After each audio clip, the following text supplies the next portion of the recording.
အလုပ်ပိတ်ရက်လေးမှာပေါင်မုံကျဲကိုပူတင်လုပ်စားမှာဖြစ်ပါတယ်။တခြားညိုလေးကိုအိုးထဲကိုထည့်ပြီးတော့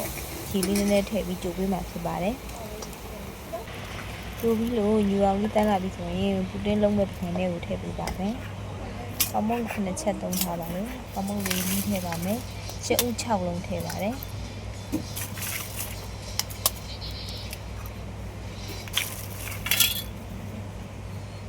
နိုးစီကတော့ဘူးလေးပဲသုံးထားပါတယ်နွားနို့ရှိရင်နွားနို့ထည့်ပိုကောင်းပါတယ်နွားနို့ကမရှိလို့နိုးစီလေးပဲထည့်ထားပါတယ်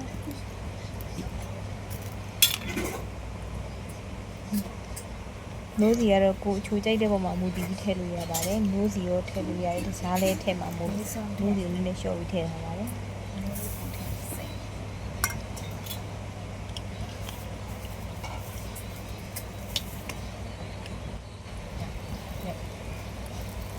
တခြားညိုလေးပဲထည့်ပါမယ်တခြားညိုမရှိတဲ့ရိုးရိုးတခြားလည်းထည့်လို့ရပါတယ်ရှိတာလေးထည့်ထားမို့လို့ပါ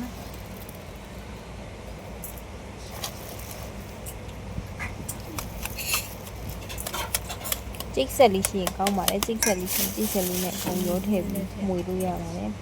ကျိတ်ဆက်မရှိတဲ့အတွက်ရေလေးနည်းနည်းထည့်ပြီးတော့လက်ကလေးနဲ့ပဲနေပါမယ်ရေလေးထည့်လိုက်မှွေလိုက်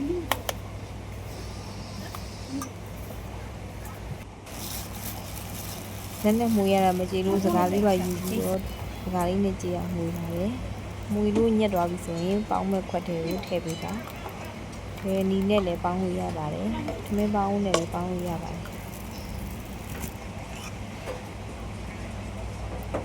ထည့်ပြီးတော့လည်းပေါင်းမဲ့အိုးတွေကိုထည့်ပေးပါ